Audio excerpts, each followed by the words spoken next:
আপনি যদি নিজে থেকে সবকিছু খুলে না দেন তাহলে আমি নিজেই কিন্তু সবকিছু খুলে নিতে পারি। এখনো ভালোই বলছি, আপনি খুলে তারপর দেন, না হলে কিন্তু আমি হাত লাগাবো। মানে কি এসব কথার?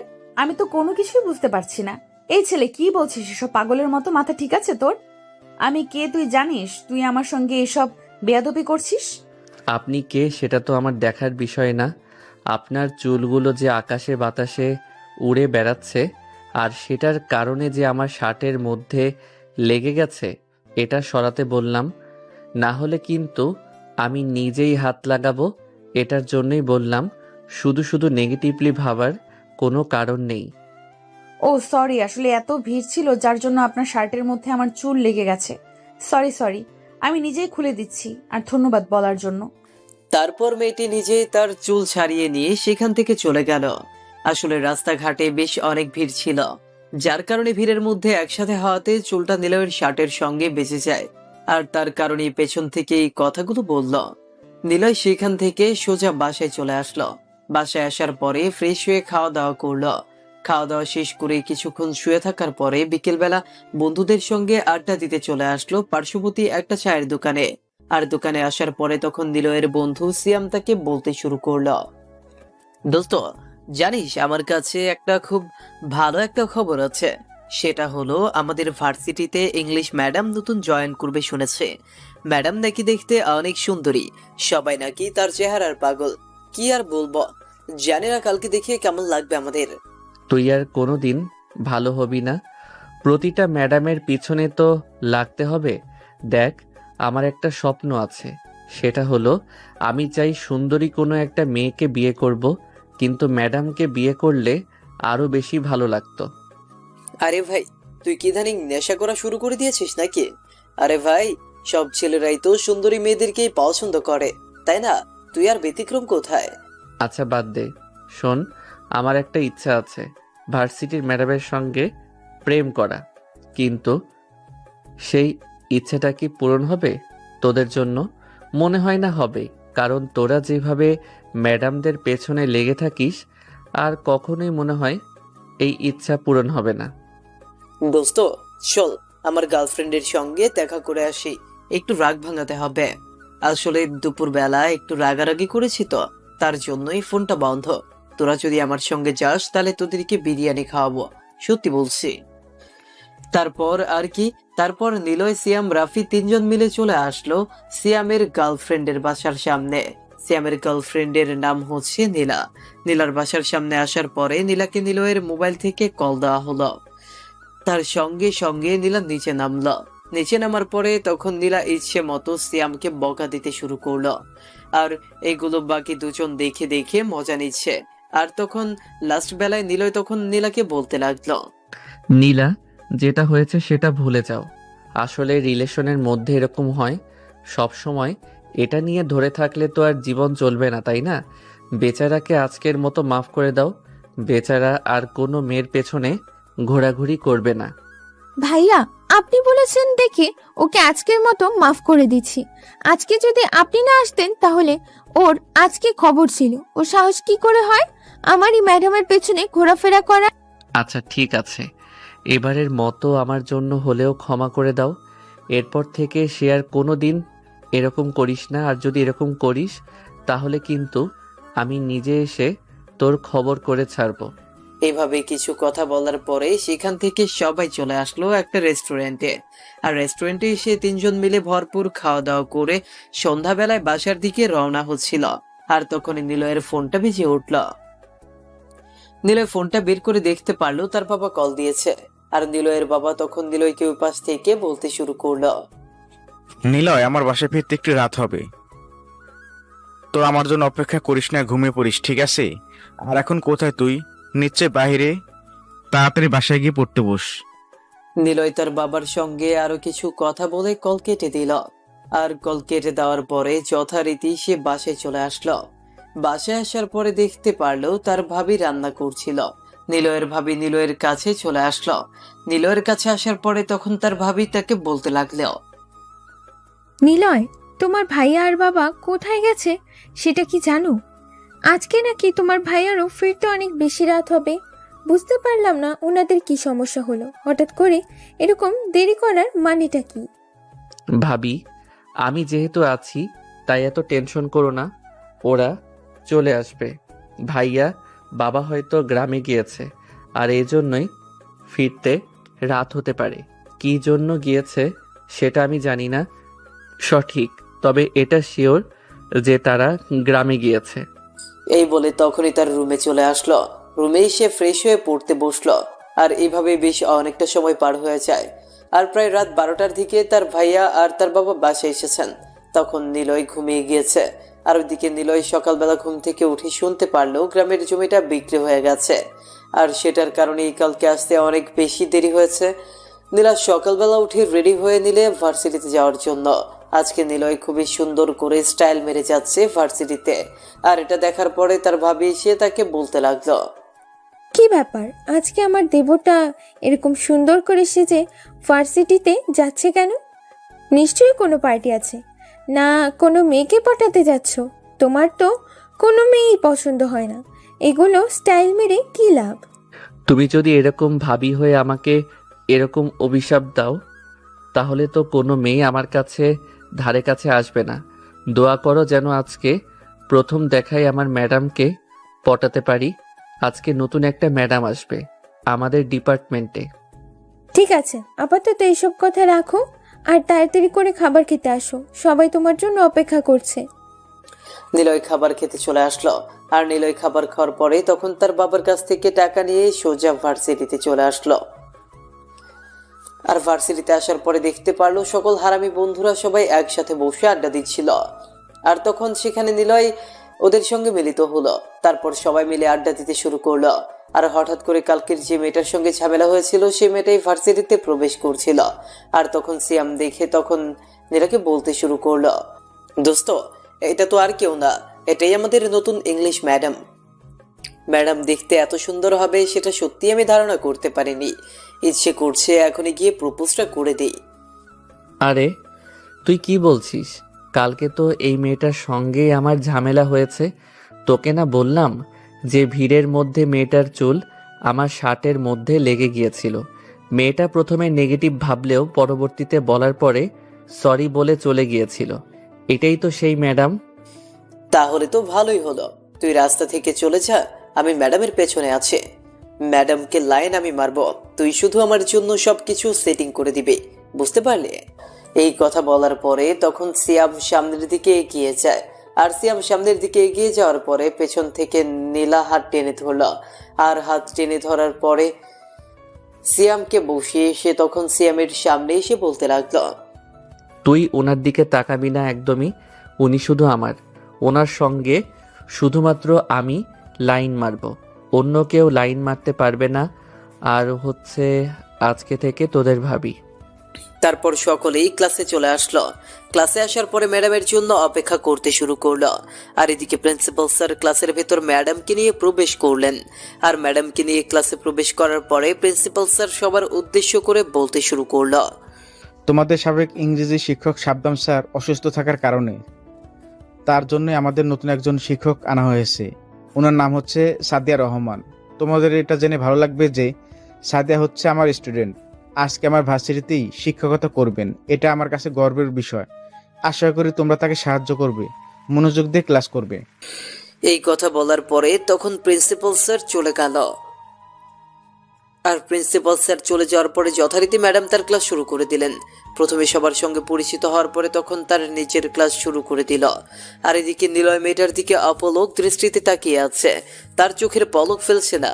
একটা সময় সাদিয়া নিজেও খেয়াল করলো নিলয় ছেলেটাকে দেখার পরে তখন সামনে চলে আসলো। নিলয়ের সামনে আসার পরে কোনো কিছু বলছে না দেখে নিলয় তারপর সাদিয়া নিজেই বলতে শুরু করলো, কি ব্যাপার, তুমি এইভাবে আমার দিকে তাকিয়েছিলে কেন? তুমি কি পড়া বুঝতে পারছিলে না নাকি? যদি কোনো কিছু বুঝতে না পারো তাহলে আমাকে বলবে, আমি আবারও দিয়ে দেব, কিন্তু কোনো ভণ্ডামি করা যাবে না। ম্যাডাম, আপনার পড়া বুঝতে পারছি বলেই তো আপনার দিকে তাকিয়েছিলাম, তাই না? আর আমি আবার কারো মুখের দিকে না তাকিয়ে পড়া বুঝতে পারি না। ঠিক আছে, আপনি আপনার মতো করে লেকচার দিয়ে যান। এই কথা বলার পরে সাদিয়া আর কোনো কিছু বলল না। নিলয় বসে পড়ল। আর নিলয় বসে পড়ার পরে তখন এক ধ্যানে তাকিয়েছিল মেয়েটার দিকে। সাদিয়া কিছুটা বিরক্ত হচ্ছিল, কিন্তু সবার সামনে থাকায় সাদিয়া কোনো কিছুই বলতে পারছে না। আর এদিকে এভাবেই সময়টা শেষ হয়ে গেল ক্লাসের সময়টা শেষ হয়ে যাওয়ার পরে তখন সাদিয়া ক্লাসরুম থেকে বের হয়ে সোজা অফিস রুমের দিকে যেতে শুরু করলো। আর সকলেই বের হয়ে গেল ক্লাস থেকে। আরও ক্লাস রয়েছে, কিন্তু সেগুলো বাকিরা করবে না। আর তখনই সাদিয়া পেছন থেকে তাকায়, আর পেছন দিকে তাকিয়ে দেখতে পারলো তার দিকে তাকিয়ে আছে। তখন সাদিয়া আবারও ছেলেদের কাছে আসলো, আর ওদের কাছে আসার পরে বলতে শুরু করলো। কি ব্যাপার, তোমরা ক্লাস থেকে বের হয়ে গেলা কেন? তোমাদের তো আরো 2টা ক্লাস আছে, ওইগুলো করে তারপর যাবে। এখন যাও সবাই, ক্লাস করো। না করলে কিন্তু তোমাদেরই লস। তোমরা নিজেই নিজের জীবনটাকে ধ্বংস করছো। ম্যাডাম, আমি তো পুরো ধ্বংস হয়ে গেছি। আপনাকে দেখে আমি আর নিজেকে সামলাতে পারছি না। আপনাকে দেখলে মনে হয় আপনাকে সারা জীবন এইভাবে তাকিয়ে থাকি। নিলয় কথাটা বিড়বিড় করে বলল, কিন্তু কথাটা বিড়বিড় করে বলার পরেও সাদিয়া কথাটা ভালোভাবেই শুনতে পারলো। তারপর কোনো কিছু না বলে সাদিয়া অফিস রুমে চলে গেল। আর এদিকে নিলয়রা মাঠে বসে সবাই মিলে আড্ডা দিচ্ছিল। আর তখনই কোথা থেকে নিলয়ের ফ্রেন্ড তৃষা এসে হাজির। তৃষা এসে নীলাকে বলতে শুরু করলো। কিরে, তোরা ক্লাস না করে চলে এসেছিস?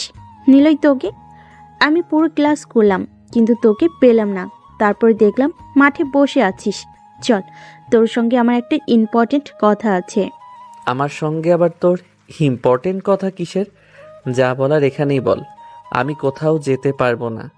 আর তোর সঙ্গে আমার কোনো পার্সোনাল কথা তো একদমই সম্ভব না।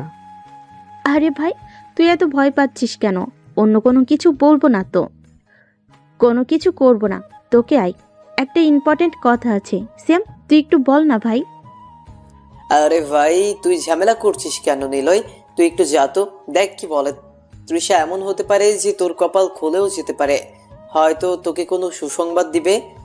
এই কথা বলার পরে নিলয় তৃষাকে নিয়ে একটু আড়ালে চলে আসলো, সবার থেকে একটু আড়ালে। আর তখন তৃষা তার সামনে হাঁটু গেড়ে বসলো। আর নিলয় অবাক হয়ে তাকিয়ে আছে। আর তখন তৃষা নিলয়কে একটা ফুল নিয়ে বলতে শুরু করলো। নিলয়, আসলেই আমি কিভাবে বলবো বুঝতে পারছি না। কখনো কোনো মেয়ে কোনো ছেলেকে প্রপোজ করেছে কিনা সেটাও জানি না, আর জানতেও চায় না। আমি যে তোকে নিজের জীবনের থেকেও অনেক বেশি ভালোবাসি। প্লিজ, তুই আমাকে ফিরিয়ে দিস না। তিশা, তুই এগুলো কি বলছিস? আমি তো কোনো কিছুই বুঝতে পারছি না।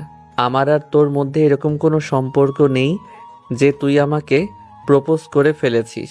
আমরা শুধুমাত্র বন্ধু। আমি এর থেকে তোকে বড় কোনো কিছু মনে করিনি। হ্যাঁ, সেটা ঠিক আছে।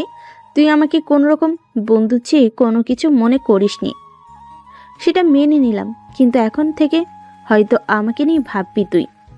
আমাকে প্লিজ ফিরিয়ে দিস না। আমি সত্যি বলছি, আমি তোকে ভীষণ বেশি ভালোবাসি। প্লিজ আমাকে কিছুদিন সময় দিয়ে আমাকে চিন্তা করতে দে। আর আমি হয়তো অন্য কাউকে ভালোবাসি, তোকে আমি কখনোই ভালোবাসতে পারবো না, কারণ তোর প্রতি আমার ওই মায়াটা কাজ করে না। আমি কি করব? এই কথা বলার পরে নিলয় তখন সেখান থেকে চলে আসলো। আর নিলয় সেখান থেকে চলে আসার পরে বন্ধু বান্ধবের সঙ্গে আড্ডা দিতে শুরু করলো। আর এভাবেই বেশ অনেকটা সময় পার হয়ে গেল। এদিকে সাদিয়া অফিস রুম থেকে বের হয়ে সোজা চলে গেল ভার্সিটি থেকে। আর সাদিয়ার পেছনে নিলয় যেতে শুরু করলো। সাদিয়া বুঝতে পেরেছে, একটা রিক্সা নিয়ে চলে যেতে শুরু করলো। আর এদিকে নিলয় তার পেছনে যেতে শুরু করলো। সাদিয়ার কিছুটা অস্বস্তি ফিল করছে। আর এদিকে সাদিয়া তার বাসায় পৌঁছে পেছনে তাকিয়ে দেখলো নিলয় পেছনে আর নেই। সাদিয়া পেছনে তাকিয়ে আছে দেখে তখন তার ভাইয়া তাকে বারান্দা থেকে দেখে জিজ্ঞেস করতে শুরু করলো। কিরে, তুই এভাবে পিছনের দিকে এমন করে তাকিয়ে আছিস কেন? কেউ কি তোকে ফলো করছিল নাকি? না মানে আসলে ভাইয়া, হ্যাঁ, আমাকে কেউ যেন ফলো করছিল, তার জন্য আর কি। তাকে দেখছিলাম কেউ আছে কিনা, হয়তো মনের ভুল হতে পারে। বাদ দাও। ঠিক আছে, ভেতরে আয়। কোনো সমস্যা হলে আমাকে জানাবি। এই শহরে কারো ক্ষমতা নেই তোকে ডিস্টার্ব করবে। তোকে কতবার বলেছি আমার গাড়ি নিয়ে চলাফেরা কর, কিন্তু তুই তো রিক্সা দিয়ে চলাফেরা করিস। ভাইয়া, রিক্সা দিয়ে চলাফেরা করতে আমার অনেক বেশি ভালো লাগে। তুমি প্লিজ এটা নিয়ে কোনো কিছু করো না। গাড়ি দিয়ে চলাফেরা করতে আমার একদম ভালো লাগে না। নিলয় বারান্দায় দাঁড়িয়ে ছেলেটাকে দেখে ভালোভাবে চিনতে পারলো। এটা তো তাদের থানার পুলিশ অফিসার জুবাইর শিকদার, তার মানে সাদিয়া জুবাইর শিকদারের একমাত্র বোন।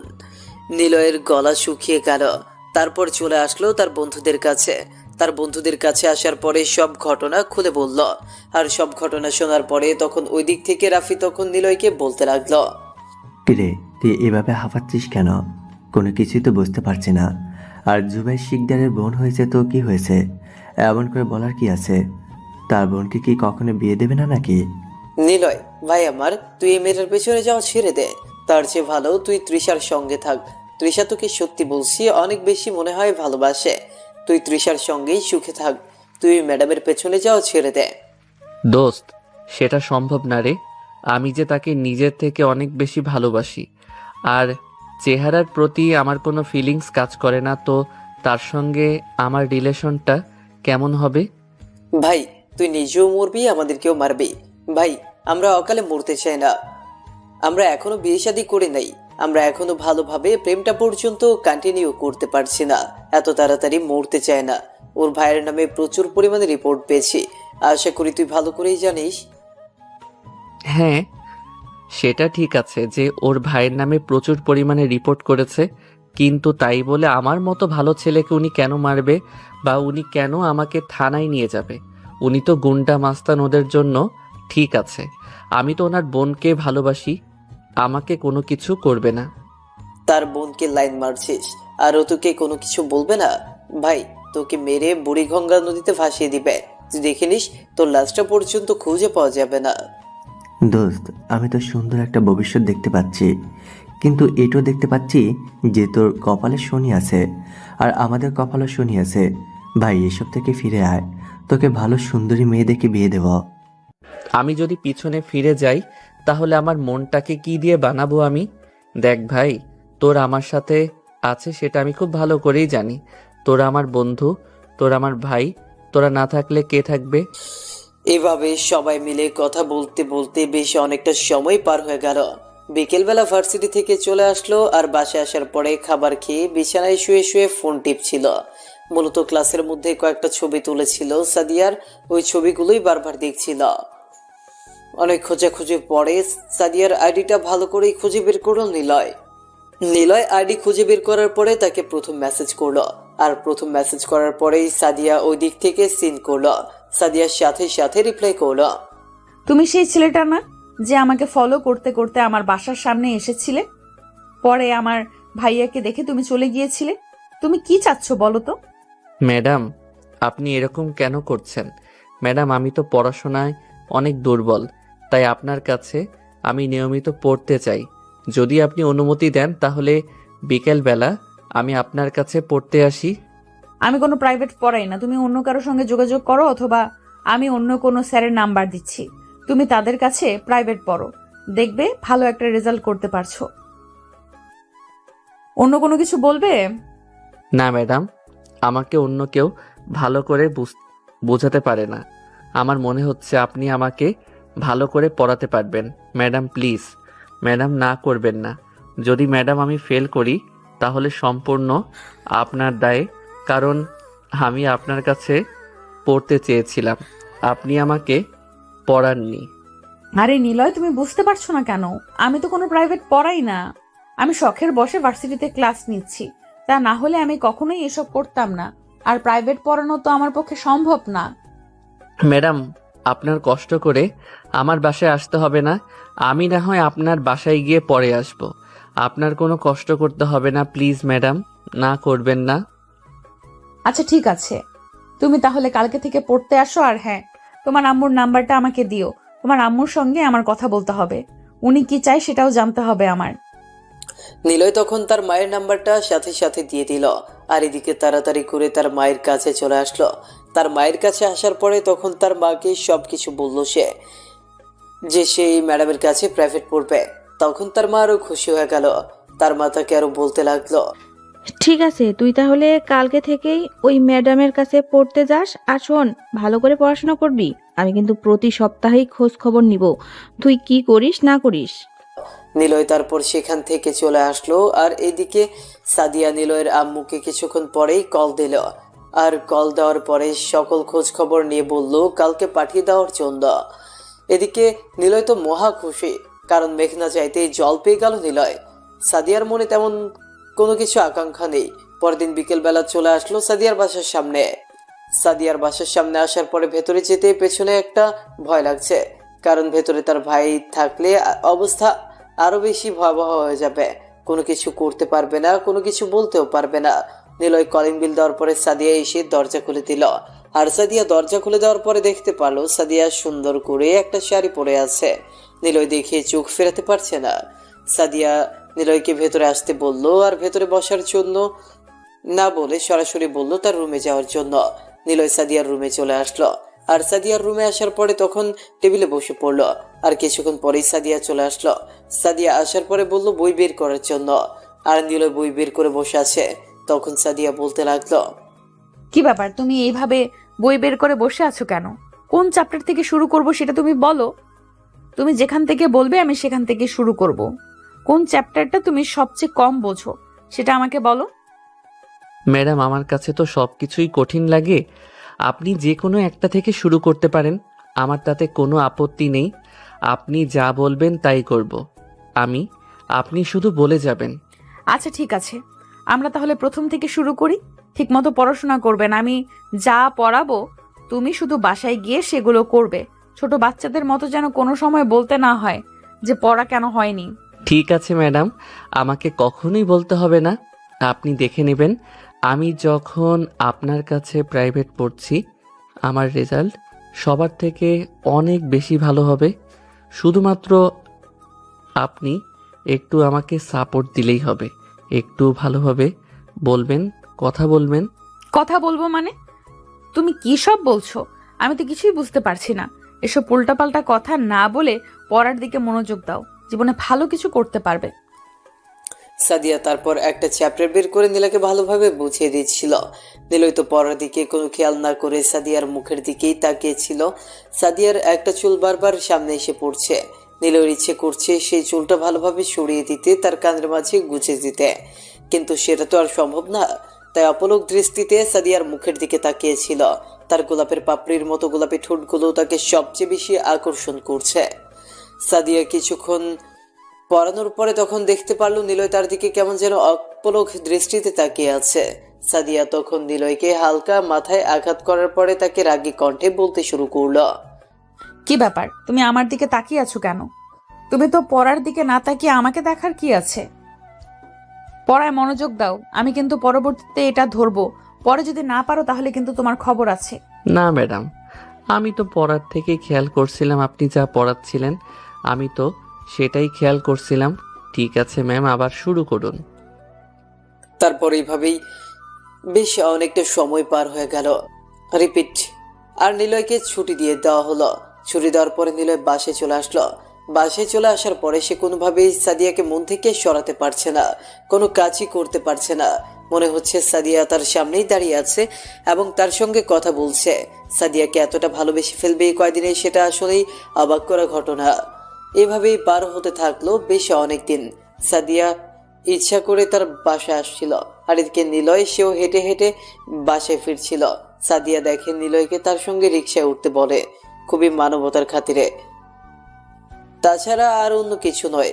নিলয় বিষয়টা দেখে বেশ অবাক হয়ে গেল।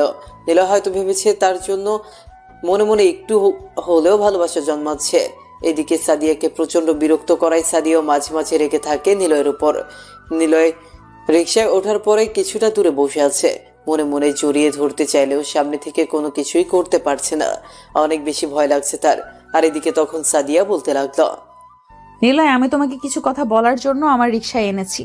না হলে কখনো ইচ্ছা ছিল না তোমার সঙ্গে এক রিকশায় বসে যাওয়ার জন্য, কারণ কেউ দেখলে হয়তো মাইন্ড করতে পারে। তুমি খুব ভালো করে জানো আমি তোমার সঙ্গে কি বিষয়ে কথা বলতে চাচ্ছি। ম্যাডাম, আমি তো কোনো কিছুই বুঝতে পারছি না আপনি কোন বিষয়ে কথা বলছেন। আশা করি আপনি ভালোভাবে বলবেন। আর ম্যাডাম, আপনি যেটা ভাবছেন সেটা একদমই ভুল ভাবছেন। দেখো নিলয়, সর্বপ্রথম একটা কথা মনে রাখবে যে আমিও কিন্তু একটা মেয়ে। তাই কোনো ছেলের কিভাবে তাকিয়ে থাকে সেটা আমি খুব ভালো করেই বুঝতে পারি। তাছাড়া আমি একজন শিক্ষক, এটা আমার কাছে কোনো বিষয় না। তুমি আমাকে পছন্দ করো সেটা ঠিক আছে, কিন্তু পছন্দ পর্যন্তই রাখো। তোমার সঙ্গে কখনোই আমার মিলবে না। আমার বাবা মা আমার ভাইয়া আমাকে অন্য জায়গায় বিয়ে ঠিক করা আছে। ওরা আমাকে অন্য জায়গায় বিয়ে দেবে। তার জন্য আগে থেকেই বলছি যে তুমি শুধু শুধু আমার জন্য ওয়েট করে থেকো না। তোমার সঙ্গে আমার কখনোই মিলবে না। আর এই বিষয়টা যদি ভাই একবার জানতে পারে তাহলে তোমার জীবনটা তছনছ করে দেবে। ম্যাডাম, বিশ্বাস করুন না, আমি আপনাকে সত্যি অনেক বেশি ভালোবাসি। আপনি আমার থেকে সিনিয়র সেটা ঠিক আছে, কিন্তু আমার কাছে কোনো সমস্যা নেই। এই সমাজ কি বলবে না বলবে সেটা নিয়ে আমার কোনো আপত্তি নেই। আপনি রাজি আছেন কিনা সেটা বলেন। আমি তোমাকে কখনো ভালোবাসবো এটা তুমি ভাবলে কি করে? আমি তোমাকে কখনো ভালোবাসবো না। তোমার সঙ্গে আমার কখনো মিলবে না। যে ছেলের সঙ্গে আমার বিয়ে ঠিক করে রেখেছে আমি সেই ছেলের সঙ্গে সারাটা জীবন কাটাতে চাই। তোমার সঙ্গে আমি কখনোই এরকম করে ভেবে দেখিনি। তাহলে আমি যে আপনাকে ভালোবাসি সে ভালোবাসার কি আপনার কাছে কোনো মূল্য নেই? আমি আপনাকে ছাড়া বাঁচব না। আমি আপনাকে ছাড়া মরে যাব। আর আপনার ভাইকে দেখে আমি ভয় পাই না। ভালোবাসলে ভয় পেতে নেই। প্লিজ তুমি বোঝার চেষ্টা করো। শুধু শুধু তোমার জীবনটা নষ্ট করে কি লাভ? হ্যাঁ, এটা ঠিক যে আমার ভাইয়া তোমাকে কোনো কিছু বলবে না, কিন্তু আমাকে তাড়াতাড়ি করে বিয়ে দিয়ে দিবে। তুমি কি যাও আমি এই স্বাধীনতাটা মিস করি? না, আমি সেটা চাই না। তবে আমি এটাও চাই না যে আপনার বিয়ে হয়ে যায়। বিয়ে যদি হতেই হয় তাহলে আমার সঙ্গে হবে। আমি আপনাকে বিয়ে করতে চাই। আমি আমার নিজের জীবনের থেকে অনেক বেশি ভালোবাসি আপনাকে। আপনাকে নিয়ে প্রতি রাতে স্বপ্ন দেখি। আপনাকে নিয়ে প্রতি রাতে আমি কত স্বপ্ন বুনি। সেই স্বপ্নগুলোর কি হবে? দেখো নিলয়, এটা কখনোই সম্ভব না। আর কখনো তুমি আমাকে এই বিষয়ে কথা বলবে না। আর আজকে থেকে পড়তে আসার কোনো প্রয়োজন নেই। এই 1 মাস তোমাকে যা পড়িয়েছি এটাই তোমার হবে। আমি আর সামনে আগাতে পারছি না। তুমি আমার সামনে কখনোই আসবে না। এই কথা বলার পরে তখন রিক্সা দাঁড় করালো। রিক্সা দাঁড় করানোর পরে নিলয় নেমে গেল। আর তখন সাদিয়াও চলে গেল। নিলয় তার চলে যাওয়ার দিকে তাকিয়েছিল, আর সাদিয়া একবারের জন্য ফিরে তাকালো না। আর রাস্তার মধ্য দিয়ে সাদিয়াকে ডাকতে শুরু করলো নিলয়। তখন সাদিয়ার ভাই জুবাইর গাড়ি দিয়ে যাচ্ছিল। তার বিষয়টা খুব ভালোভাবে লক্ষ্য করলো, তবে সেটা নিলয় ভালোভাবে খেয়াল করেনি। নিলয় যখন বাসায় চলে আসলো, বাসায় আসার পরে মন খারাপ করে বিছানায় শুয়ে আছে। আর কিছুক্ষণ পরেই তার ভাবি রুমের মধ্যে প্রবেশ করলো। তার ভাবি রুমে প্রবেশ করার পর দেখতে পারলো নিলয় মন খারাপ করে শুয়ে আছে। তখন তার ভাবি জিজ্ঞেস করতে লাগলো, কি ব্যাপার, আমার দেবরটা এমন মন খারাপ করে বসে আছে কেন? কি হয়েছে? তার কোনো কিছুই তো বুঝতে পারছি না। কিছুদিন আগেও তো ভালো ছিল, আজকে হঠাৎ করে এমন কি হয়ে গেল যে মন খারাপ করে এসেই শুয়ে পড়লে? ভাবি, আমি তো তোমাকে বলেছিলাম যে আমি সাদিয়াকে ভালোবাসি, কিন্তু সে আমাকে ভালোবাসে না। সে তার বাবা মায়ের পছন্দ মতো ছেলেকে বিয়ে করবে এবং বিয়ের পরে তাকেই ভালোবাসবে। সে আমাকে কখনোই ভালোবাসবে না। আর বিয়ে তো দূরের কথা, কিন্তু আমি যে তাকে ছাড়া বাঁচব না। দেখো, হয়তো সেও তোমাকে মনে মনে ভালোবাসে, কিন্তু পরিবারের চাপের কারণে তোমাকে এই কথাগুলো বলছে। কারণ যদি তার ভাই বাবা মা যদি রাজি হয় তাহলে একটা মেয়ে এটা বলা স্বাভাবিক। আর তাছাড়া তুমি জুনিয়র, তুমি তার ছাত্র। হাজার হোক, এটা আসলে মেনে নেওয়া যায় না খুব সহজে। আমি যে তাকে বলেছি যে সব কিছু মেনে নিয়েই আমি তাকে বিয়ে করব, কিন্তু সে যে আমাকে না বলে দিয়েছে। আমি এখন কি করব ভাবি? আমি যে তাকে ছাড়া কোনোভাবেই থাকতে পারবো না। ভীষণ বেশি ভালোবাসি। আপাতত এইভাবে কয়েকদিন চলতে থাকো, পরে আমি দেখি কি করা যায়। আর হতে পারে এটাও তোমার একটা মোহ, এটা তোমার ভালোবাসা নয়। যদি ভালোবাসা হয় তাহলে তুমি তাকে কখনোই বলতে পারবে না। আর যদি মোহ হয় তাহলে 2-3 দিন খারাপ লাগবে, তারপরে ভালো হয়ে যাবে। এই কথা বলার পরে ভাবি চলে গেল। আর এইদিকে নিলয় মন খারাপ করে শুয়ে আছে। আর এইভাবেই পার হয়ে যায় আরো 2টা দিন। একদিন রাত 10টার দিকে কোনো একটা কাজে নিলয় বাইরে গিয়েছিল। আর ফিরতে ফিরতে রাত 10টা বেজে যায়। আর রাত 10টার দিকে এসে বাসায় ফিরছিল সে হেঁটে হেঁটে। রাতের বেলা মন খারাপ করে রাস্তা দিয়ে হেঁটে হেঁটে বাড়িতে ফিরছে। আর হঠাৎ করেই কারো যেন চিৎকার ভেসে আসলো। নিলয় ভালোভাবে শুনতে পারলো যে একটা মেয়ে চিৎকার করছে, বাঁচাও বাঁচাও বলে। নিলয় বাঁচানোর জন্য তাড়াতাড়ি করে ছুটে গেল ওইখানে যাওয়ার পরে দেখতে পারলো একটা মেয়ে কোনো কিছুই হয়নি দাঁড়িয়ে এইসব কথা বলছে। কোনো কিছু বুঝে ওঠার আগে মেয়েটা তার নিজের জামা কাপড় ছিঁড়তে শুরু করলো। আর হঠাৎ করে মেয়েটা ধাক্কা দিয়ে ফেলে দিল। আর ফেলে দেওয়ার পরে মেয়েটা এমন ভাব করলো তাকে ধর্ষণ করার চেষ্টা করছে নিলয়। আর কয়েক সেকেন্ডের মধ্যেই পুলিশের গাড়ি এসে হাজির। অবাক হয়ে গেল নিলয়, এটা কি হয়ে গেল কোনো কিছুই বুঝতে পারলো না। নিলয়ের সবকিছু মাথার ওপর দিয়ে যাচ্ছে। আর পুলিশ যথাসম্ভব তাড়াতাড়ি নিলয়কে অ্যারেস্ট করে নিয়ে গেল থানায়। থানায় যাওয়ার পরে নিলয়ের বাবা মা তার পুরো পরিবারকে খবর দেওয়া হলো। আর তার পুরো পরিবার থানায় আসলো। থানায় আসার পরে ওসি জুবাইর সবকিছুই খুলে বলল। আর খুলে বলার পরে তখন তার বাবা নিলয়ের কাছে আসলো। আর নিলয়ের কাছে আসার পরে নিলয়কে একটা থাপ্পড় দিয়ে বলতে লাগলো, নীলা, তুই এরকম একটা কাজ করবি এটা সত্যি আমি ভাবতে পারিনি। সি, তোকে আমার ছেলে বলতেও অনেক বেশি ঘৃণা করে। কি করে পারলে এই কাজটা করতে? একটা মেয়ের সর্বনাশ। আর তুই আর কখনো আমার সামনে আসবি না, তাহলে আমার মরা মুখ দেখবি। আমি তোর মুখ দেখতে চাই না। অফিসার, আপনি আইন অনুযায়ী শাস্তি দেবেন, তাই তাকে যে শাস্তি দেবেন আমরা তাতে কোনো বাধা আপত্তি করব না। বাবা, তুমি একটু বোঝার চেষ্টা করো। আমি এরকমটাই কখনোই করিনি। বাবা, তুমি আমাকে বিশ্বাস করো। আমি কি তোমার ওই রকম ছেলে যে আমি এসব করতে পারি? বাবা প্লিজ, তুমি একটু বসে চেষ্টা করো। আমাকে ফাঁসানো হয়েছে, কি কারণে ফাঁসানো হয়েছে, কে ফাঁসি হয়েছে, আমি কোনো কিছুই বুঝতে পারছি না। হয়েছে, থাক, আমাকে আর কোনো কিছু বলতে হবে না। আমি আর তোর কোনো কথা শুনতে চাই না। এটা দেখার আগে আমার মরণ হলো না কেন?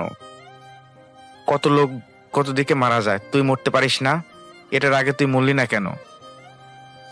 এই কথা বলার পরে নিলয়ের বাবা সেখান থেকে বের হয়ে চলে গেল।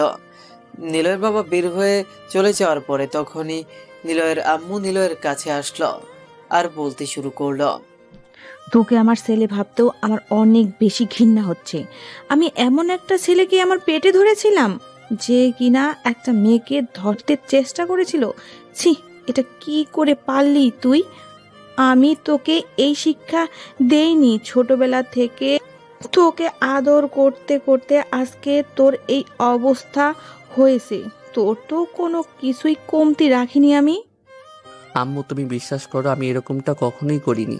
আমাকে সত্যিই ফাঁসানো হয়েছে। কী কারণে ফাঁসানো হয়েছে সেটাই আমি বুঝতে পারছি না। মা, তোমরা আমাকে এখান থেকে নিয়ে যাও, আমার এখানে ভালো লাগছে না মোটেও। এই কথা বলার পরে নিলয়ের আম্মু সেখান থেকে চলে গেল। নিলয়ের আম্মু সেখান থেকে চলে যাওয়ার পরে নিলয়ের ভাবি নিলয়ের সামনে আসলো। নিলয়ের সামনে আসার পরে যখন নিলয়কে বলতে শুরু করলো, নিলয়, আমি তোমার কাছ থেকে এটুকু আশা করতে পারিনি। তুমি একটা মেয়েকে ভালোবাসো আর রাতের বেলা অন্য একটা মেয়েকে তুমি একা পেয়ে তুমি তার উপর ঝাঁপিয়ে পড়েছো। জি, আমার তো ভাবতেই অনেক ঘৃণা হচ্ছে যে কিনা তোমার মতো একটা দেবর পেয়েছে বলে তোমার ভাই কত ভালো, আর তুমি তার ভাই হয়ে এত খারাপ হয়ে গেলে। ভাবি, মা বাবা হয়তো বিশ্বাস করতে পারছে না আমাকে, কিন্তু তুমি তো আমাকে বিশ্বাস করতে পারছো। ভাবি প্লিজ বিশ্বাস করো, আমি এরকমটা কখনোই করিনি। ওই মেয়েটা মিথ্যা কথা বলছে। আমি ওই মেয়েটিকে চিনতাম না পর্যন্ত। আমি রাস্তা দিয়ে যাচ্ছিলাম আর তখনই মেয়েটা শুনতে পারি, আর আমি দৌড়ে গিয়েছিলাম মেয়েটাকে বাঁচানোর জন্য। আর মেয়েটা নিজে নিজেই এসব কিছু করেছে, আমি কোনো কিছুই করিনি। প্লিজ আমাকে কোনো কিছু বোঝাতে এসো না। আমিও একটা মেয়ে। একটা মেয়ে কখনোই তার নিজের ইজ্জত নিয়ে কখনোই মিথ্যা কথা বলবে না। তুমি এখনো কেন দোষ স্বীকার করছো না? আমি তোমাকে যে শাস্তি দিই আমাদের তাতে কোনো আপত্তি নেই। এই কথা বলার পরে তখন নিলয়ের ভাবি সেখান থেকে চলে গেল। আর সবাই চলে যাওয়ার পরে নিলয় কান্না করে দিল। আর এদিকে তখন জুবাইর চলে আসলো। জুবাইর আসার পরে গেট লাগিয়ে নিলয়কে উল্টো করে ঝুলিয়ে ইচ্ছে মতো পেটাতে শুরু করলো। আর নিলয়কে জিজ্ঞেস করতে লাগলো সবকিছু স্বীকার করার জন্য। একটা মেয়ে নিজে থেকে সাক্ষী দিয়েছে যে তুই তাকে নষ্ট করতে চেয়েছিলি একা পেয়ে। মেয়ে দেখলে লোভ সামলাতে পারিস না, তাই না? এখন থেকে বুঝবে। স্যার, আমি এসব কিছুই করিনি। এসব আপনাদের চক্রান্ত। আপনার নিশ্চয়ই আমাকে ফাঁসাচ্ছেন। কেন ফাঁসাচ্ছেন আমাকে? আমি সাদিয়াকে ভালোবাসি বলে, তাই তো? তোর ওই নোংরা মুখে আমার বোনের নাম নিবি না। তোর এই নোংরা চেহারাটা আমার বোনের সামনে গেলে আমার বোনের অমঙ্গল হবে। তোকে তো আমার বোন ভালোবাসে না। তুই একটা মেয়েকে দর্শন করতে চেয়েছিলি, মেয়েটার ইজ্জত কেড়ে নিতে চেয়েছিলি। তোকে আমি দৃষ্টান্তমূলক শাস্তি দেব, যেন অন্য কোনো ছেলেরা খুন করতে গিয়ে 10 বার ভাবতে পারে। নিলয়কে জুবাইর ইচ্ছে মতো পেটানোর পরে জুবাইর তারপর বাসায় চলে গেল। বাসায় চলে যাওয়ার পরে জুবাইর সমস্ত ফাইল, সমস্ত প্রমাণ সাদিয়াকে দেখালো। সাদিয়াকে দেখানোর পরে সাদিয়া একা একা রুমে চলে গেল। রুমে চলে যাওয়ার পরে দরজা বন্ধ করে কান্না করতে শুরু করলো। সাদিয়া নিজেও ভাবতে পারছে না যে নিলয়ের মতো ছেলে এরকম করতে পারে। সাদিয়া যে নীলাকে প্রচন্ড ভালোবাসে কিন্তু প্রকাশ করতে পারে না তার পরিবারের কারণে। আর এখন কিনা নিলয় একটা মেয়েকে ধরতে চেয়েছে। ছি, এরকম একটা ছেলেকে ভালোবাসে। কিছুক্ষণ পরে সাদিয়া স্বাভাবিক হয়ে সবার সামনে খাবার খেতে আসলো।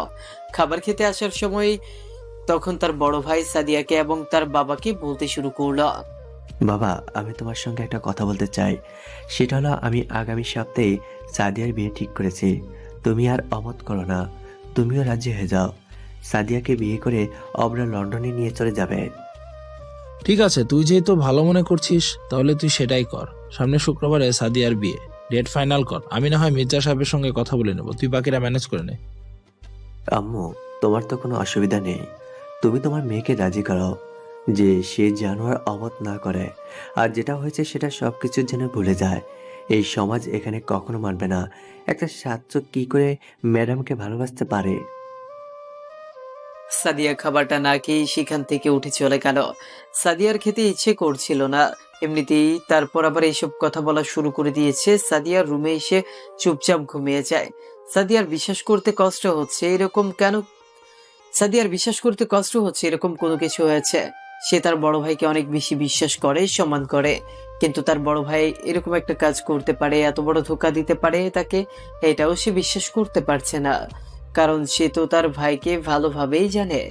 এইসব ভাবতে ভাবতে সাদিয়া যে কখন ঘুমিয়ে যায় সে নিজেও টের পেল না। আর এদিকে আধমরা অবস্থায় জেলের ভেতর পড়ে আছে নিলয়। নিলয় উঠে দাঁড়ানোর শক্তিটুকুও পাচ্ছে না। ফজরের আজান যখন দিয়েছে তখনই নিলয়ের জ্ঞান ফিরল। নিলয়ের জ্ঞান ফেরার পরে সে কোনোভাবেই সেখান থেকে উঠতে পারছে না। আর তখনই একটা পুলিশ এসে একটু পানি দিয়ে যায়, আর সে পানি খাওয়ার শক্তিটুকু নিলয়ের কাছে নেই।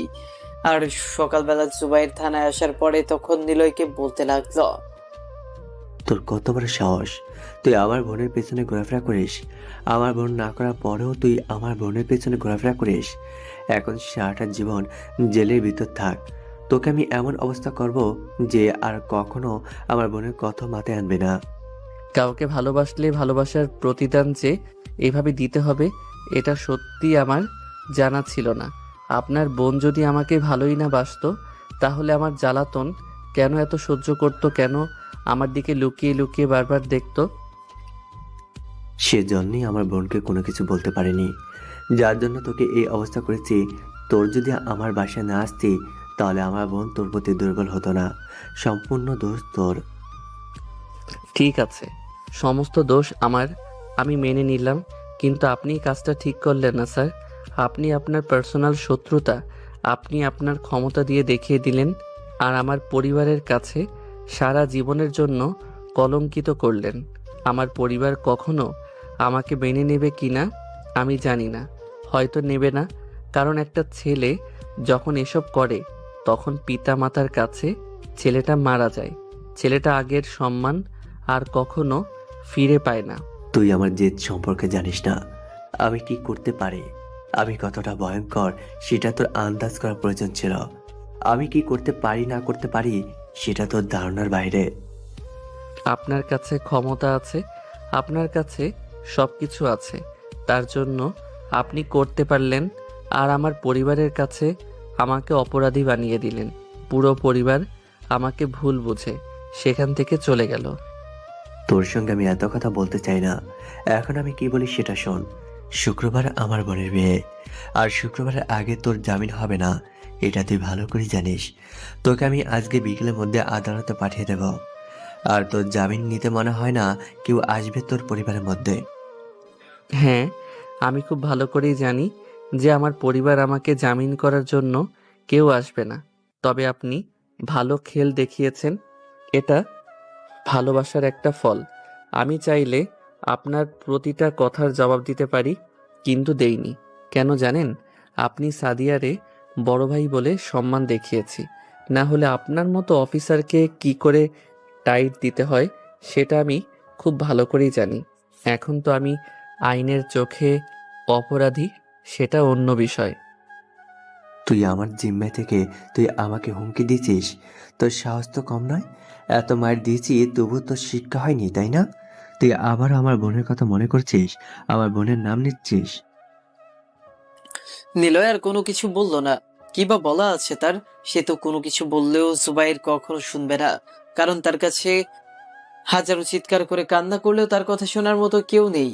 তার নিজের পরিবারে যেখানে তাকে বিশ্বাস করতে পারলো না, অন্য কোনো মানুষ তাকে বিশ্বাস করবে সেটা তো স্বপ্নের মতো, কখনোই সত্যি হবার নয়।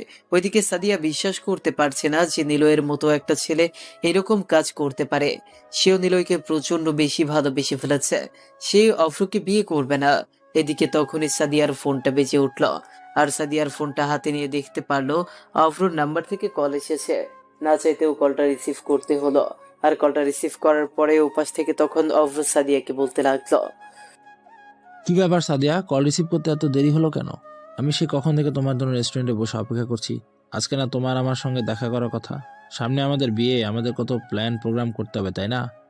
ও আচ্ছা, আসলে আমার মনে ছিল না, আমি ঘুমিয়েছিলাম তো তার জন্য। আপনি 10 মিনিট ওয়েট করুন, আমি আসছি এক্ষুনি। সাদিয়ার ইচ্ছা না থাকা সত্ত্বেও সেখানে যেতে হবে, কারণ না হলে তার বড় ভাই তাকে কি করবে সেটা নিজেও জানে না। সাদিয়া রেডি হয়ে চলে আসলো রেস্টুরেন্টে। রেস্টুরেন্টে আসার পরে দেখতে পারলো খুবই স্মার্ট একটা লোক বসে আছে। সাদিয়া সেখানে গিয়ে বসে গেল। সাদিয়া বসার পরে অভ্র তার হাত ধরতে চাইলো, কিন্তু সাদিয়া তার হাত ধরতে দিল না। তখন অভ্র নিচের কে সামলে অর্ডার দিল অনেকগুলো খাবার। তখন সাদিয়া বলতে লাগলো, আসলে আমি এখন কোনো কিছু খাবো না, আমি বাসা থেকে খেয়ে এসেছি। আমি বাইরের খাবার তেমন একটা পছন্দ করি না। আপনার যদি কোনো কিছু বলার থাকে জরুরি, তাহলে বলতে পারেন, না হলে আমি বাসায় যাচ্ছি। ও আচ্ছা, তোমাকে যে জন্য আমি দেখেছি, তোমার পাসপোর্ট হয়ে গেছে, বুঝতে পেরেছো? বিয়ে শুক্রবার হবে, আমরা রবিবারের ফ্লাইটে লন্ডন চলে যাচ্ছি। তুমি সবকিছু আগে থেকেই কাজ করে নিও। তোমার বাসা থেকে কোনো কিছু নিতে হবে না, আমি তোমার জন্য ভরপুর মার্কেট করেছি, বুঝতে পেরেছো? ও আচ্ছা, ঠিক আছে। আমি আপনাকে একটা কথা বলতে চাই, আপনি কি আমার কথাটা রাখবেন? প্লিজ, আমার পরিবারকে ভালোভাবে বুঝিয়ে বললেই হবে। আমি আসলে একজনকে ভালোবাসি, আমি তাকে বিয়ে করতে চাই। হ্যাঁ, সেটা আমি খুব ভালো করেই জানি। তুমি নীলয় নামে একটা ছেলেকে ভালোবাসো, যে তোমার থেকে প্রায় 3 বছরের জুনিয়র। তোমার ইউনিভার্সিটির একটা ছাত্র, দেখো এটা কখনোই সম্ভব না। আর ওই ছেলের কি আছে? তোমার কোনো ভবিষ্যৎ নেই ওই ছেলের সঙ্গে। বিয়ের আগে টুকটাক সব মেয়েরই এসব থাকে, তাই এগুলো নিয়ে আমি মাথা কামাই না।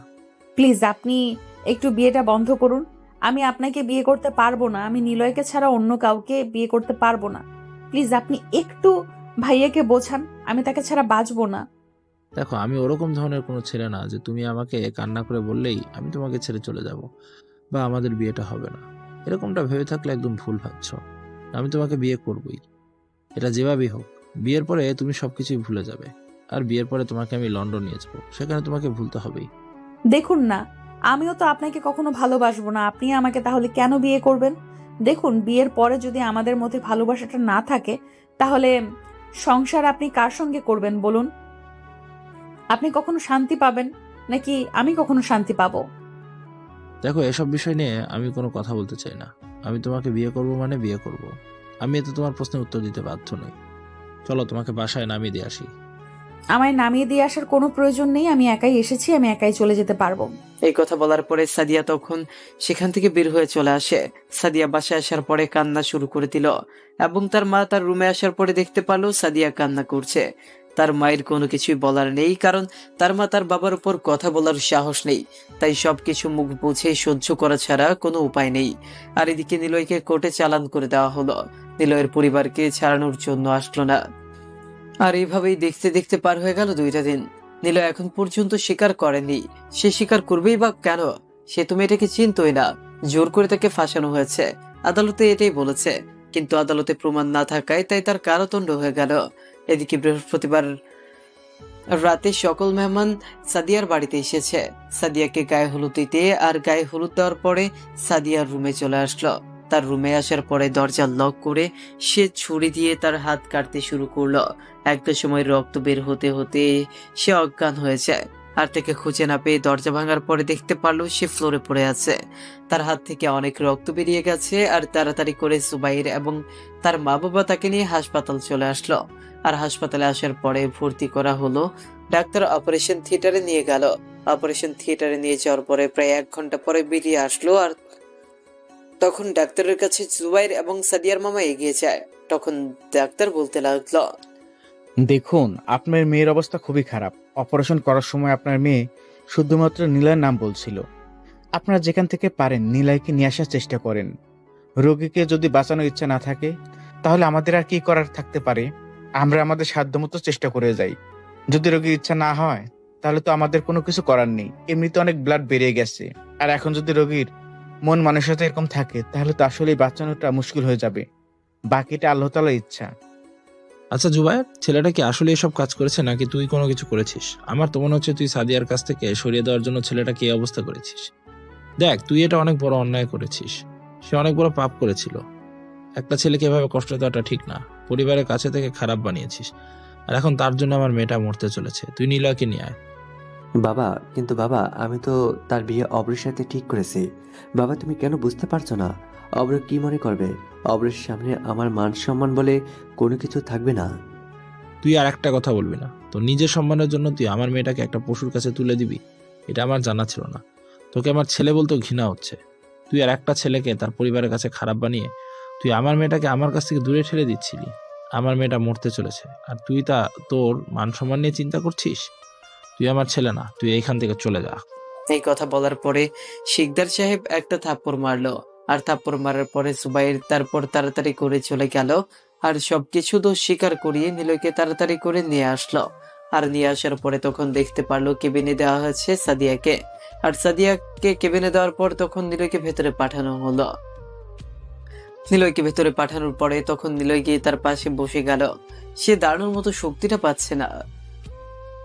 নিলয় তার মাথায় হাত বুলিয়ে দিতে শুরু করলো। আর এভাবেই বেশ অনেকক্ষণ সময় পার হয়ে গেল। আর কিছুক্ষণের মধ্যেই সাদিয়ার জ্ঞান ফিরে আসলো। আর সাদিয়ার জ্ঞান ফিরে আসার পরে তখন সাদিয়া দেখতে পারলো নিলয়ের শরীরে বিভিন্ন জায়গায় দাগ রয়েছে। আর এটা দেখার পরে সাদিয়া সহ্য করতে না পেরে কান্না করে দিল। আর তখন নিলয় হালকা করে জড়িয়ে ধরলো আর বলতে লাগলো, তুমি তো আমাকে ভালোবাসো না, তাহলে কেন এত আমার জন্য কান্না করছো? আমার জন্য মরতে গিয়েছিলে। তুমি যদি এরকম করো তাহলে আমি কি করে বেঁচে থাকবো? আমি তো পিচ্ছি।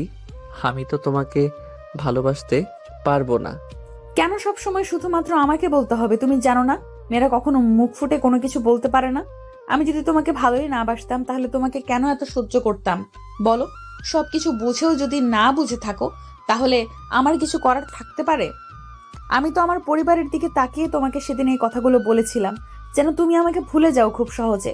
তুমি আমাকে ভুলে যেতে পারোনি, আমি হয়তো তোমাকে ভুলে যেতে পারিনি। অনেক চেষ্টা করেছি পরিবারের দিকে তাকিয়ে তোমাকে ভুলে যাওয়ার, কিন্তু পারিনি। নিজের ক্ষতি করার কি খুবই দরকার ছিল? এটা ছাড়াও তো আরো অনেক কিছুই করার ছিল, তাই না? এর থেকে বেশি কিছু যদি তোমার কিছু হয়ে যেত তখন কি করতে? হাসপাতালে কদিন থাকা লাগবে তুই জানো? ডাক্তার বলেছে তোমার অবস্থা খুবই খারাপ। আমি খুব ভালো করে জানি যে তুমি এই কাজটা কখনোই করতে পারো না। আমার ভাই তোমার সঙ্গে এরকম করেছেন। আমার ভাই তোমাকে ফাঁসিয়ে দিয়েছে।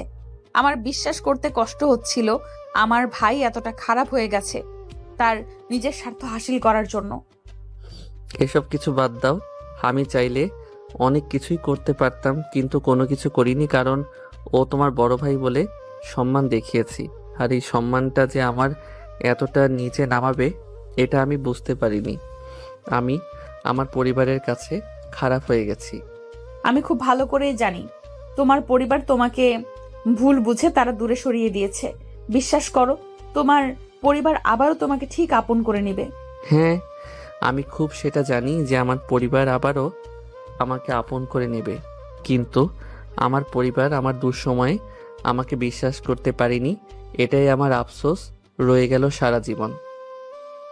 এটা আমার সারা জীবন আফসোস থাকবে, কারণ আমার পরিবার কেন আমাকে বিশ্বাস করতে পারলো না। প্লিজ এসব কথা বলো না। এসব কথা শুনতে ভালো লাগছে না আমার। আমি জানি যে আমার কারণেই তোমার এরকমটা হয়েছে। আমার সামনে তুমি তোমার পরিবার থেকে দূরে সরে গিয়েছো আমাকে ভালোবেসে। সব কিছু মিথ্যা হতে পারে, কিন্তু আমাদের ভালোবাসা মিথ্যা হতে পারে না। প্লিজ আমাকে কথা দাও, আমাকে ছেড়ে কখনোই দূরে সরে যাবে না, আর কখনো এরকম পাগলামি করবে না আমার জন্য। তোমার কিছু হয়ে গেলে আমি কি করে বাঁচবো? আমি কথা দিলাম আর কখনোই আমি এরকমটা করব না। আমাকে এবারের মতো ক্ষমা করে দাও। এবার একটু তোমার বুকে জড়িয়ে ধরো না প্লিজ। এই সিনিয়র বউটাকে একটু আদর করতে মনে হয় একটু ইচ্ছা করে না, তাই না? তোমার ভাই আমাকে যে পরিমাণ মেরেছে, আদর করা তো দূরে থাক, আমি আর কখনো উঠে দাঁড়াতে পারবো কিনা জানি না। তখনই হঠাৎ করে নিলয় মাথা ঘুরে পড়ে যায়, আর নিলয়কে হাসপাতালে ভর্তি করা হলো। আর নিলয়ের পরিবারকে খবর দেওয়া হলো, কিন্তু নিলয়ের পরিবারের কেউই নিলয়ের কাছে আসলো না। তারপর জুবাইর নিজে তাদের বাসায় চলে গেল, আর তাদের বাসায় যাওয়ার পরে সব ঘটনা খুলে বলার পরে তখন সবাই নিলয়ের কাছে ছুটে আসলো। ডাক্তার বেরিয়ে আসার পরে তখন তার বাবা জিজ্ঞেস করতে শুরু করলো, ডাক্তার সাহেব, আমার নিলয় এখন কি অবস্থা? সে ভালো হয়ে যাবে তো? তারপর কিছু হয়ে যায়নি তো? প্লিজ, আপনি চুপ করে আছেন কেন? দেখুন, আসলে নীলের অবস্থা সত্যি অনেক খারাপ। নিলয়ের পায়ে সবচেয়ে বেশি আঘাত করা হয়েছে, তাই ডান পা প্লাস্টার করে রাখা হয়েছে। তবে সেটা ঠিক হবে সেটার কোনো নিশ্চয়তা নেই, তবে ধারণা করা হচ্ছে 6 মাস লাগবে ঠিক হতে। কি বলছেন ডাক্তার? আমার ছেলে হাঁটতে পারবে না? আমি বাবা হয়ে এটা কি করে সহ্য করব? কেন হয়ে গেল আমাদের সঙ্গে এমনটা? শান্ত হন। নিয়মিত ব্যায়াম করলে, নিয়মিত পায়ের যত্ন নিলে আরো আগে নিলয় খুব তাড়াতাড়ি সুস্থ হয়ে যাবে, আবারও হাঁটতে পারবে। আপনারা আল্লাহর উপর ভরসা রাখুন, আল্লাহ ছাড়া কখনো সম্ভব না। এই কথা বলার পরে তখন ডাক্তার চলে গেল। ডাক্তার চলে যাওয়ার পরে তখন নিলয়কে কেবিনে দেওয়া হলো। নিলয়কে কেবিনে দেওয়ার পরে এদিকে সাদিয়া খুব ভালো করে শুনতে পারেন, ডান পা ঠিক হতে 6 মাস সময় লাগবে, নিলয় হাঁটতে পারবে না। জুবাইর সবার কাছেই ক্ষমা চেয়েছে, কিন্তু এখন ক্ষমা চেয়ে কি লাভ? যেটা হওয়ার সেটা হয়ে গেছে। আর এদিকে পরিবারের সম্মতিতেই নিলয় এবং সাদিয়ার বিয়েটা হয়ে যায়। নিলয়কে হুইল চেয়ারে করে তার বন্ধুরা বাসুর ঘরে দিয়ে গেল, আর বলে গেল, দোস্ত, তোর ভাগ্যটা আসলে এতটা খারাপ যে তোর বাসুর ঘরে তুই হেঁটে আসতে পারলি না, আমাদের এসে দিয়ে যেতে হলো। তবে সমস্যা নেই, দাবি যেহেতু আছে, আমি তোকে আদর যত্ন দিয়ে খুব তাড়াতাড়ি সুস্থ করে দিবে। আর ডাক্তার তো বলে দিয়েছে যে নিয়মিত ব্যায়াম করলে তুই তাড়াতাড়ি সুস্থ হয়ে যাবে। আরে ভাই, এসব কথা রাখ। নিলয়, তুই কিন্তু হাঁটতে পারিস না, সেটা ঠিক আছে, কিন্তু ভাবিকে তোর ভালোভাবেই আদর করতে পারবি। যদি তুই আদর করতে না পারিস তাহলে উল্টোটা হবে। তুই শুয়ে থাকবি, ভাবি তোকে ইচ্ছে মতো আদর করে যাবে, কোনো প্রবলেম হবে না। যা ভাই, ভাবির আদর খা। ভাই তোরা আজকেও আমাকে নিয়ে মজা করবি রে? ভাই আমি আছি আমার জ্বালায়, আর তোরা এখনো আমার সঙ্গে মজা নিচ্ছিস? যা বের হ, আমার ভালো লাগছে না, আমি ঘুমাবো। তো আমি তোদের মতো নাকি? রাফি কিন্তু ঠিক কথাই বলেছে রে, আমার আসলে এটা মনে ছিল না। তুই কিন্তু এই আইডিয়াটা কাজে লাগাতে পারিস। তোর কোনো কিছু করাও লাগবে না, কারণ তুই অসুস্থ ব্যক্তি দিয়ে আর কি করবি। কিন্তু ভাবি তো সুস্থ আছে, তাই না? কি মামা, হবে তো? তোরা কি যাবি এখান থেকে, নাকি আমি তোদের ভাবিকে বিছানা থেকে উঠতে বলবো? তোদেরকে বের করে দেওয়ার জন্য মান সম্মান আর কোনো কিছু রাখলি না আমার বউয়ের সামনে। সিয়াম আর রাফি মজা করতে করতে সেখান থেকে বেরিয়ে যায়। আর তারপরে সাদিয়া দরজা লক করে দেয়, আর দরজা লক করে দেওয়ার পরে নিজেকে বিছানায় শুয়ে দেয়। আর শুয়ে দেওয়ার পরে তখন সাদিয়া বুকের উপর শুয়ে পড়লো। তখন সাদিয়া নিলয়কে বলতে লাগলো, আজকে আমার জন্য তোমার এই অবস্থা হতে হলো। সত্যি বলতে আমি নিজেকে ক্ষমা করতে পারছি না। তবে সুস্থ হবে আর কবে তোমাকে নিয়ে আমি আবারও হাঁটতে পারবো, দুজন মিলে ঘুরতে পারবো। তুমি যেহেতু আছো তাহলে খুব তাড়াতাড়ি আমি সুস্থ হয়ে যাব, এটা আমি বিশ্বাস করি। কারণ আমার এরকম সুন্দরী বউ থাকলে আমি কি সুস্থ না হয়ে পারি? দেখবে আল্লাহ তাআলা আমাকে খুব তাড়াতাড়ি সুস্থ করে দেবে। সেদিন তো বুঝতে পারলাম, তবে আমার যে একটা ইচ্ছা আছে, সেই ইচ্ছেটা পূরণ করবে কে শুনি? আমি যে আপনার সন্তানের মা হতে চাই খুব তাড়াতাড়ি। আরে সেই ইচ্ছাটা তো আমি এখনই পূরণ করতে চাই, কিন্তু তুমি তো আমাকে সেই ইচ্ছাটা পূরণ করতে দিচ্ছ না। তাড়াতাড়ি আসো, আমি তোমার সেই ইচ্ছাটা এখনই পূরণ করে দিচ্ছি। তাই নাকি মহারাজ? তবে আপনার সিনিয়র ম্যাডামকে আদর করতে আপনার লজ্জা লাগবে না? আপনি তো পিচ্ছি, আপনি কি পারবেন আপনার সুন্দরী ম্যাডামকে আদর করতে? মনে হয় না পারবেন। তাই নাকি? তাহলে তো ম্যাডামের কাছে প্র্যাকটিক্যাল পরীক্ষা দেওয়ার প্রয়োজন। ম্যাডাম, আমি আপনার কাছে প্র্যাকটিক্যাল পরীক্ষা দিতে চাই। আপনি কি প্রস্তুত আছেন পরীক্ষা দিতে? না, আমি প্রস্তুত নেই, কারণ ঠান্ডার মধ্যে আমি গোসল করতে পারবো না। মাফ চাই আগে।